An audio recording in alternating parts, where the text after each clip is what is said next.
സ്തോത്രം. ദൈവത്തെ സംശയിക്കാൻ തുടങ്ങിയാൽ പോയില്ലേ? സ്തോത്രം. ഹല്ലേലൂയ. തീർന്നില്ലേ? ഇങ്ങനെ ഒരു സ്റ്റേജിൽ നിന്ന് അടുത്ത സ്റ്റേജിലേക്ക് പോയി പതുക്കെ പതുക്കെ ലാസ്റ്റ് ആർക്കും വേണ്ടാതെ, ഒരു സഭയ്ക്കും ഉൾക്കൊള്ളാൻ പറ്റാതെ, ഒരു ഉപദേശിക്കും വേണ്ടാതെ ലാസ്റ്റ് ഒറ്റയ്ക്ക് ഇരുന്ന് ചെതലെടുത്ത് പോകുന്നതിനേക്കാൾ നല്ലത് ഇന്ന് പറയുന്നത് അങ്ങ് കേട്ട് ആശ്വസിക്കുക നല്ലത്. സ്തോത്രം. ദൈവത്തെ സംശയിക്കുക. അദ്ദേഹം ദൈവത്തെ സംശയിക്കുക. ചുമ്മാ ഒറ്റയ്ക്കിരുന്ന് വിചാരിക്കുക കർത്താവ് തള്ളിക്കളഞ്ഞോ, ഇനി ഒരിക്കലും ദൈവം നമുക്ക് അനുകൂലാകൂല്ലേ? സ്തോത്രം. ദൈവത്തിന്റെ ദയ എല്ലാ കാലത്തേക്കും പോയോ? ദൈവം പറഞ്ഞ വാഗ്ദാനങ്ങളെല്ലാം ഇല്ലാതെയായി പോയോ? കൃപ കാണിക്കുമെന്ന് ഉപദേശിമാരെല്ലാം പ്രസംഗിച്ച ദൈവം ഇപ്പൊ കൃപ കാണിക്കാൻ മറന്നുപോയോ? കരുണയുടെ കവാടങ്ങൾ അടച്ചു കളഞ്ഞോ? ദൈവത്തെ സംശയിച്ചു. സ്തോത്രം. ദൈവത്തെ സംശയിച്ചു. ഇത് മൂന്നാം സ്റ്റേജ്. പക്ഷെ ദൈവത്തിൻ്റെ കരുണയാൽ ഞാൻ വീണ്ടും പറയുന്നു, ദൈവം മഹാദയാലുവായതുകൊണ്ട് അടുത്ത 2 സ്റ്റേജുകൾ പ്രതീക്ഷ തരുന്ന സ്റ്റേജുകൾ, അതോടൊപ്പം ഞാൻ അവസാനിപ്പിക്കാം കേട്ടോ. സ്തോത്രം. ഹല്ലേലൂയ. 4ാമത്തെ സ്റ്റേജ് മടങ്ങി വരവിൻ്റെ സ്റ്റേജാണ്. ഏറെക്കുറെ ദൈവത്തെയും കൂടി സംശയിക്കാൻ തുടങ്ങി. സ്തോത്രം. ആരെങ്കിലും പറഞ്ഞാലും എൻ്റെ പൊന്നു ദൈവദാസനെ എനിക്കിപ്പോൾ അന്നും വിശ്വാസമൊന്നുമില്ല, സ്തോത്രം, ഇവരെല്ലാം കള്ളന്മാരാ എന്ന് പറയാൻ തുടങ്ങിയാൽ സൂക്ഷിച്ചോളണം. ഏറെക്കുറെ അപകട നിലയുടെ അങ്ങേ അറ്റത്താണ് നിൽക്കുന്നത്. ഇവിടെ നിന്നൊരു തിരിച്ചുവരവ് കിട്ടിയാൽ രക്ഷപ്പെട്ടു. തിരിച്ചു വന്നില്ലെങ്കിൽ ഈ വീഴ്ച ഭയാനകമായിരിക്കും. സ്തോത്രം. എനിക്കിപ്പോൾ അങ്ങനെയൊന്നും വിശ്വാസമില്ല, അതുകൊണ്ട് ഇപ്പം എൻ്റെ പ്രാർത്ഥനയ്ക്ക് വരാത്ത എനിക്ക് അങ്ങനെയൊന്നും വിശ്വാസമില്ല, അവനവൻ വീട്ടിലിരുന്ന് പ്രാർത്ഥിച്ചാൽ മതി എന്നൊക്കെയാണ് ഇപ്പോഴത്തെ നയമെങ്കിൽ നിങ്ങൾ 3ാം സ്റ്റേജിലാണ്. 4ാമത്തെ സ്റ്റേജ് മടങ്ങി വരവിൻ്റെയാണ്. 11 മുതൽ 18 വരെ എങ്ങനെയാണെന്നറിയില്ല, ഇതിൻ്റെ ഇടയ്ക്ക് എങ്ങനെ സംഭവിച്ചെന്നറിയില്ല. സ്തോത്ര. ഹല്ലേലൂയ. പെട്ടെന്ന് ദൈവത്തിന് വേണ്ടി നിന്ന് ആലയത്തിൽ പാട്ടുപാടി കർത്താവിന് വേണ്ടി നിന്നൊരു മനുഷ്യനല്ലേ, ദൈവത്തിന് മറക്കാൻ പറ്റില്ലല്ലോ. അതുകൊണ്ട് 4ാം സ്റ്റേജ് ആരംഭിച്ചു. എന്താണ് 4ാം സ്റ്റേജിൻ്റെ പ്രത്യേകത? 11ാം വാക്യം മുതൽ എഴുതിയിരിക്കുക, ഞാൻ യഹോവയുടെ പ്രവർത്തികളെ വർണ്ണിക്കും, അങ്ങയുടെ പണ്ടത്തെ അത്ഭുതങ്ങളെ ഞാൻ ഓർക്കും, ഞാൻ അങ്ങയുടെ സകല പ്രവർത്തികളെയും കുറിച്ച് ധ്യാനിക്കും, അങ്ങയുടെ ക്രിയകളെക്കുറിച്ച് ഞാൻ ചിന്തിക്കും, നിന്റെ വഴി വിശുദ്ധമാകുന്നു നമ്മൾ താഴേക്ക് കിടക്കുക. 4ാം സ്റ്റേജ് ആരംഭിച്ചത് എങ്ങനെയാണെന്നറിയാമോ? ദൈവത്തെ ഓർത്തു, ദൈവപ്രവർത്തികളെ വർണ്ണിക്കാൻ തുടങ്ങി. സ്തോത്രം. ദൈവത്തിൻ്റെ പ്രവർത്തികളെ കുറിച്ച് ധ്യാനിക്കാൻ തുടങ്ങി. ഇത്രയും നേരം ചിന്തിച്ചുകൊണ്ടിരുന്നത് മുഴുവൻ ദൈവം മറന്നോ? കരുണ കാണിക്കില്ലേ? ഈ ചിന്തകൾ മാറ്റിയിട്ട് ദൈവം ചെയ്ത ക്രിയകളെ കുറിച്ച് ചിന്തിക്കാൻ തുടങ്ങി. പ്രിയപ്പെട്ടവരെ, സ്തോത്രം. ആ 2ാം സ്റ്റേജിലും ഒക്കെ അദ്ദേഹത്തിൻ്റെ പ്രശ്നം എന്തായിരുന്നു? അദ്ദേഹത്തിൻ്റെ പഴയ പാട്ടുകളൊക്കെ, സംഗീതമൊക്കെ ഓർക്കുകയായിരുന്നു. അങ്ങനെയല്ല എഴുതിയിരുന്നത് 6ാം വാക്യത്തിൽ, രാത്രിയിൽ ഞാൻ എൻ്റെ സംഗീതം ഓർക്കുക. പഴയ കാലങ്ങൾ അതൊക്കെ ഇരുന്ന് ഓർക്കുമ്പോൾ ചിലപ്പോൾ സ്തോത്രം വിഷമമൊക്കെ തോന്നിയേക്കാം. സ്തോത്രം. ഇപ്പോഴത്തെ ഗതികേടും അന്നത്തെ കാലമൊക്കെ ഓർക്കുമ്പോൾ, വീട്ടിൽ 5-6 ജോലിക്കാരുണ്ടായിരുന്നതും പോർച്ചിൽ 2 കാറുണ്ടായിരുന്നതും വിവാഹം നിശ്ചയിച്ച നാളും, സ്തോത്രം, അതൊക്കെ ഓർത്താൽ ഇപ്പോഴത്തെ അവസ്ഥയുമായിട്ട് വെച്ച് നോക്കിയാൽ ആകപ്പാടെ നമുക്ക് തലമുടി പിച്ചി പറിക്കാനും വസ്ത്രം കീറാനൊക്കെ തോന്നിയേക്കാം. എല്ലാവർക്കും അല്ല, ചിലർക്ക്. അതാണ് പുള്ളി ഓർത്തുകൊണ്ടിരുന്നത്. ഇപ്പം അദ്ദേഹത്തിൻ്റെ ഓർമ്മയുടെ ചെപ്പിൽ നിന്ന് അദ്ദേഹത്തെ മാറ്റിയിട്ട് 11ാം വാക്യത്തിൽ പറയുന്നു, ഞാൻ എൻ്റെ ദൈവത്തെ ഓർക്കാൻ തുടങ്ങി. സ്തോത്ര. ഇതുപോലെ രക്ഷപ്പെട്ടൊരു മനുഷ്യനാണ് കടലിൽ മീൻ്റെ വയറ്റിൽ പോയ യോന. 2ാം അധ്യായം, യോനയുടെ പുസ്തകം 2ാം അധ്യായത്തിൻ്റെ 7ാമത്തെ വാക്യത്തിനകത്ത് എഴുതിയിരിക്കുന്നത് ഇങ്ങനെയാണ്. 2:7 യോനയുടെ പുസ്തകത്തിൽ എഴുതിയിരിക്കുന്നത് ഇങ്ങനെയാണ്, 3 ദിവസം വരെ മസിൽ പിടിച്ച് നിന്നതുപോലെ നിന്നു. 3ാമത്തെ ദിവസം അദ്ദേഹം 2:7 എഴുതിയിരിക്കുന്നത് ഇങ്ങനെയാണ്, എൻ്റെ പ്രാണൻ എൻ്റെ ഉള്ളിൽ ക്ഷീണിച്ചപ്പോൾ ഞാൻ യഹോവയെ ഓർത്തു. എപ്പോൾ ദൈവത്തെ ഓർക്കുന്നു അവിടെ ഒരു പൊട്ടിത്തെറി നടക്കും. നിന്റെ ഇന്നലകളെ ഓർത്ത് നീ നിരാശപ്പെടരുത്. നിന്റെ ഇന്നലകളെ ഓർത്ത് സ്വത്രം പഴയ ആൽബം ഒക്കെ മറച്ചു നോക്കി വെറുതെ അതിനകത്തെ കണ്ണീര് വീഴ്ത്തിക്കൊണ്ട് ഒരു ഗുണവും. സ്വത്രം പഴയ 10ാം ക്ലാസ്സിൽ പഠിച്ച കൂട്ടുകാരിയെ ഫോൺ ചെയ്ത് അന്നത്തെ കാര്യങ്ങൾ പറഞ്ഞ് ഇന്നത്തെ ഗതികേട് വർണ്ണിച്ചുകൊണ്ട് ഒരു ഗുണവും. അതിനേക്കാൾ നല്ലത് നിനക്ക് ജീവൻ തരുന്ന ഒരു ദൈവമുണ്ട്. എളിയവരെ കുപ്പയിൽ നിന്ന് ഉയർത്തുന്ന ദൈവമുണ്ട്. ദാവീദിന്റെ വീണുപോയ കൂടാരത്തെ പിന്നെയും നിവർത്തിയ ഒരു ദൈവമുണ്ട്. ഇസ്രായേലിനെ ഫറവോന്റെ കയ്യിൽ നിന്ന് വിടുവിച്ചൊരു ദൈവമുണ്ട്. രൂത്ത് തകർന്നു പോയിട്ട് ബേത്ലഹേമിൽ കൊണ്ടുവന്ന് ബോവസിന്റെ വീട്ടിൽ പാർപ്പിച്ചൊരു ദൈവമുണ്ട്. അനാഥ പെൺകുട്ടിയെ കൊട്ടാരത്തിൽ കൊണ്ടുവന്നൊരു ദൈവമുണ്ട്. യാക്കോബിനെ ചേട്ടൻ ഓടിച്ചിട്ട് 10 പ്രാവശ്യം പ്രതിഫലം മാറ്റിയിട്ട് 2 കൂട്ടമായി വർദ്ധിപ്പിച്ചൊരു ദൈവമുണ്ട്. ഇന്ന് പകരക്കാലം ഫെലിസ്തീന് അനേക പ്രാവശ്യം കിണറുകൾ നികത്തിയിട്ട് ഒറ്റാത്ത ഉറവ കൊടുത്ത് 100 മേനി വിളയിപ്പിച്ച് ദേശത്ത് മാനിച്ചൊരു ദൈവമുണ്ട്. പരാജയങ്ങളെ ഓർക്കരുത്. ഇന്നലകളിലെ സ്വപ്നങ്ങളെ ഓർക്കരുത്. പണ്ടത്തെ കോളേജ് ലൈഫ് വിട്ടുപോകുന്നതിനൊക്കെ ഓർത്താ പിന്നെ തിരികെ പോകാൻ തോന്നുന്ന ബൈബിൾ എഴുതിയിരിക്കുന്നത്. അതിനൊക്കെ ഒന്നും ഓർക്കരുത്, വിട്ടേക്കണം. എന്നിട്ട് പറയണം, എനിക്കൊരു ദൈവമുണ്ട്, എൻ്റെ കർത്താവ് വലിയവനാണ്. വേണ്ടാത്ത കാര്യങ്ങൾ ഓർത്ത് ജീവിതം പാഴാക്കരുത്. ദൈവത്തെ ഓർക്കുക. 4ാം സ്റ്റേജ് പ്രതീക്ഷയുള്ള സ്റ്റേജാണ്. ഹല്ലേലൂയ. പൊട്ടിപ്പൊളിഞ്ഞതും തകർന്നതും വീണുപോയതും ഒന്നും ഓർത്തേക്കരുത്. 4ാം സ്റ്റേജ് നിങ്ങളുടെ മനസ്സിൽ നിന്ന് പോകരുത്. ദൈവത്തെ ഓർക്കണം.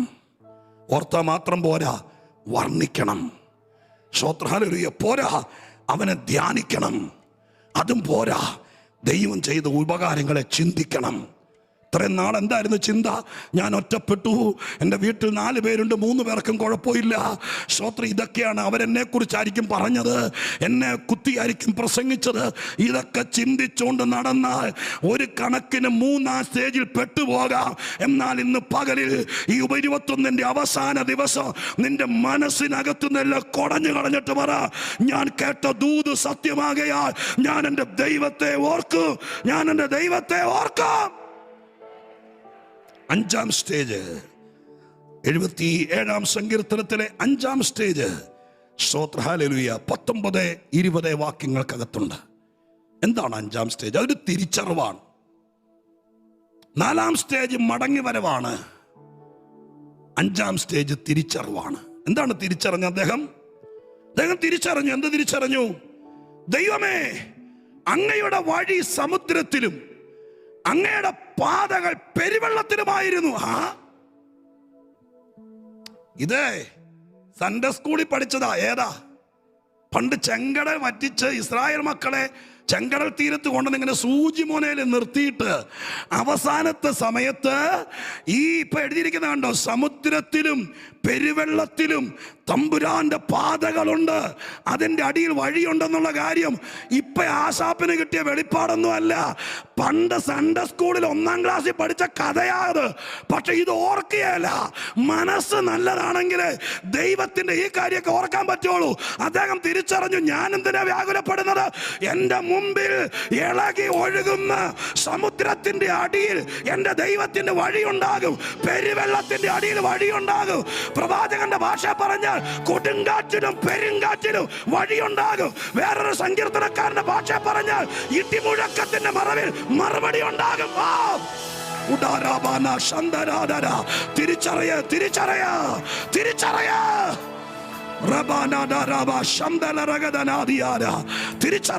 ഞാൻ എന്തിനാ ഭാരപ്പെടുന്നേ? ഞാൻ എന്തിനാ വ്യാകുലപ്പെടുന്നത്? അയ്യോ, എന്റെ ദൈവത്തിന്റെ വഴി ഗൂഗിൾ മാപ്പിൽ കാണില്ല, ലൊക്കേഷൻ മാപ്പിൽ കാണില്ല. പക്ഷെ ആരും കാണാതെ മറച്ചിട്ടിരിക്കുന്ന വഴികൾ എന്റെ പ്രശ്നത്തിന്റെ നടുവിൽ, എന്റെ പ്രതികൂലത്തിന്റെ അടിയിൽ, എന്റെ നൊമ്പരത്തിന്റെ അടിയിൽ എന്റെ ദൈവം എനിക്ക് വേണ്ടി വഴി മറച്ചു വെച്ചിട്ടുണ്ടാകും എന്ന തിരിച്ചറിവ്. 5ാം സ്റ്റേജാണത്. ഹല്ലേലൂയ. 5ാം സ്റ്റേജിൽ അദ്ദേഹം ഒരു കാര്യം കൂടി അറിഞ്ഞു. എന്താണെന്നറിയാമോ? അദ്ദേഹം അറിഞ്ഞത് ഇങ്ങനെയാണ്. സ്തോത്രം. മോശയുടെയും അഹരോന്റെയും കയ്യാൽ അങ്ങയുടെ ജനത്തെ അവിടുത്തെ അടുത്ത പദമാണ് അത് ശരിക്കും ഊന്നൽ കൊടുക്കേണ്ടത്. മോശയുടെ അഹരോന്റെയും കയ്യാൽ അങ്ങയുടെ ജനത്തെ അങ്ങ് ആട്ടിൻകൂട്ടത്തെ പോലെ നടത്തി എന്ന് പറഞ്ഞാൽ എൻ്റെ അർത്ഥം, സ്തോത്രം, വൈകുന്നേരം സർക്കസുകാരൻ കുരങ്ങനെ അരയിൽ ചരടും കെട്ടി നടത്തുന്നത് പോലല്ല. സ്തോത്ര ഹല്ലേലൂയ. വൈകുന്നേരം അഭ്യാസമൊക്കെ പഠിപ്പിച്ചിട്ട് നാൽക്കവലയിൽ നിന്ന് സ്തോത്ര ഹല്ലേലൂയ വളയത്തിൽ കൂടെ ചാടി ചില്ലറ മേടിക്കാൻ സ്തോത്ര കുരങ്ങ് കളിക്കാരൻ കൊണ്ട് നടക്കുന്ന പോലല്ല എൻ്റെ ദൈവം തൻ്റെ ജനത്തെ കൊണ്ട് നടക്കുന്നത്. ആനക്കാരൻ ആനയെ കൊണ്ട് നടക്കുന്നത് പോലല്ല എൻ്റെ ദൈവം തൻ്റെ ജനത്തെ കൊണ്ട് നടക്കുന്നത്. കുതിരക്കാരൻ കുതിരയെ കൊണ്ട് നടക്കുന്നത് പോലല്ല. സ്തോത്ര ഹല്ലേലൂയ. മനസ്സിലായോ? ആകാശത്ത് പറന്ന് നടക്കുന്ന സ്തോത്ര വർണ്ണ പക്ഷികളെ പിടിച്ച് കൂട്ടിനകത്തിട്ടിട്ട് അതിനെ കൊണ്ട് നടക്കുന്നത് വിറ്റ് കാശാക്കാനാ, അല്ലാതെ അതിനെ സുരക്ഷിതമാക്കാനോ റെസ്റ്റ് കൊടുക്കാനോ അല്ല. സ്തോത്ര, അതുപോലല്ല എൻ്റെ ദൈവം തന്റെ ജനത്തെ കൊണ്ട് നടത്തുന്നത്. ആടിന്റെ ധൈര്യം എന്താ? ആടിന്റെ ധൈര്യം എന്താ? മറ്റൊരു സങ്കീർത്തനത്തിൽ ഞാൻ ഇവിടെ തന്നെ പറഞ്ഞിട്ടുണ്ട്, ആടിന്റെ ധൈര്യം ഇടയനാണ്. ഇടയനാണ്. ആടിന്റെ ധൈര്യം ഇടയനാണ്. ഹല്ലേലൂയ. കോട്ടയത്ത് ശക്തനായ ഒരു കർത്തൃദാസൻ ഉണ്ടായിരുന്നു. ദൈവം ശ്രമിക്കുന്ന സ്തോത്രം അനുഗ്രഹിക്കുന്ന ദൈവദാസന പാസ്റ്റർ PM ഫിലിപ്പ്. അദ്ദേഹത്തിന്റെ ഒരു പ്രസംഗത്തിന്റെ മധ്യത്തിൽ അദ്ദേഹം ഇങ്ങനെ പറയും, അതോടെ പറഞ്ഞ് നിർത്താം. അദ്ദേഹം ഇങ്ങനെ പറയും, ദാവീദ് ഒരിക്കൽ പറഞ്ഞില്ലേ, എൻ്റെ ഒരു സിംഹം, എൻ്റെ ആടിനെ ഒരു സിംഹം പിടിച്ചപ്പോൾ, ഒരു കരടി പിടിച്ചപ്പോൾ ആ ആടങ്ങ് പോട്ടെ എന്ന് വെച്ചു. ഇനി ഒരെണ്ണത്തിനും പിടിക്കാതിരിക്കാൻ നോക്കി നല്ല എഴുതിയിരിക്കുന്നത്. ഞാൻ ഓടിച്ചെന്ന് ആ സിംഹത്തെ കീറിയിട്ട് എൻ്റെ ആടിനെ വിടുവിച്ചു.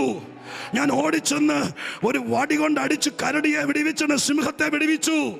അദ്ദേഹത്തിന്റെ പ്രഭാഷണ ശൈലി ഇതാ കേട്ടെ. സിംഹത്തിന്റെ വായിൽ നിന്ന് ദാവീദ് വിടുവിച്ചുകൊണ്ട് വരുന്ന ആടിനെ ദാവീദ് ചുമലിൽ വഹിച്ചിരിക്കുക, തോളേൽ ചുമക്കുക, ഈ ആടിന് ചുമലെ വഹിക്കുക. എന്നിട്ട് അദ്ദേഹത്തിന്റെ പ്രഭാഷണത്തിൽ ചോദിച്ചത് ഇതാ, ഈ ദാവീദ് ആടിനെ ചുമലയിൽ വെച്ചോണ്ട് വരുമ്പോൾ അവിടുത്തെ പഞ്ചായത്തിലെ പട്ടികളല്ല ആടിനെ നോക്കി കുരച്ചാൽ ആടെന്ത് പേടിക്കാനാ? എടാ, സിംഹത്തിന്റെ വായിൽ നിന്ന് ഊരിക്കൊണ്ട് വന്നടാ എന്നെ.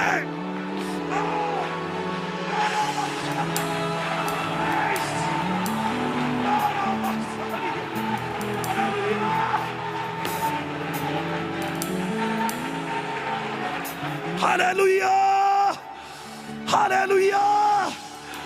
ഈ പ്രാർത്ഥന കഴിഞ്ഞ് മനസ്സിടിയരുത്, സംശയിക്കരുത്, നിരാശപ്പെടരുത്, ആകുലനാകരുത്.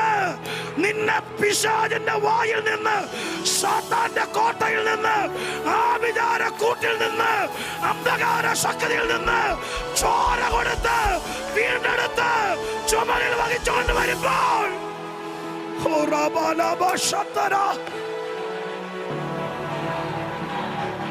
Hallelujah, hallelujah. അങ്ങനെ ചുമലിൽ വഹിച്ചുകൊണ്ട് വരുമ്പോൾ പഞ്ചായത്തിലെ പട്ടികളെല്ലാം കൂടി കുരച്ചാൽ, എടാ, ഇടയന്റെ തോളേൽ ഇരിക്കുന്ന ആടിന് എന്നെ പേടിക്കാനാ?